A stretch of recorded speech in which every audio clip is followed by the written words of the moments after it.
E aí, pessoal, tudo bem? Olha só, vamos para o nosso segundo módulo de equilíbrio iônico, né?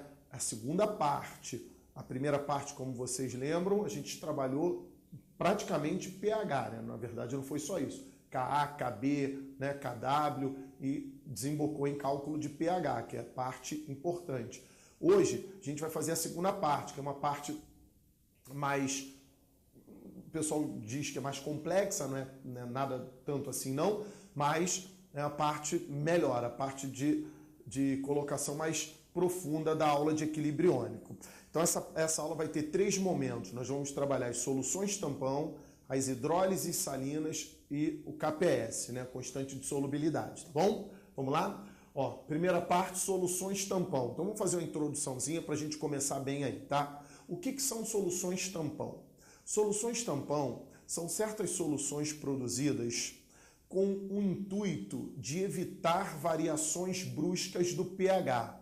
Então, quando a gente diz que a solução foi tamponada, ela foi adicionada a ela substâncias que evitam a variação brusca do pH. Só para vocês terem uma noção. Vamos ver se a gente entende. Se eu tiver um copo com água pura na minha mão, a 25 graus Celsius, vocês sabem que o pH dessa água pura é 7. Se eu adicionar ácido nessa água, é óbvio que o pH vai cair, vai despencar. Se eu adicionar base, o pH vai aumentar. Não é assim? Bem simples. Então, o que faz a solução tampão? Eu tenho um copo com água, aí eu adiciono a mistura tampão.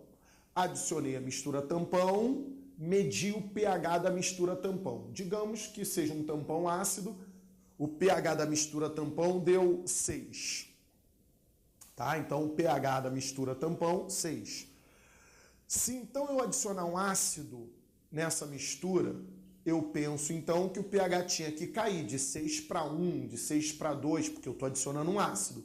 Mas como aquela solução é tampão, quando eu adiciono um ácido, o pH não varia bruscamente. O pH varia, mas varia muito pouco. De 6 vai para 5,9, 5,8, varia muito pouco, mesmo eu adicionando uma quantidade razoável de ácido. E por que isso?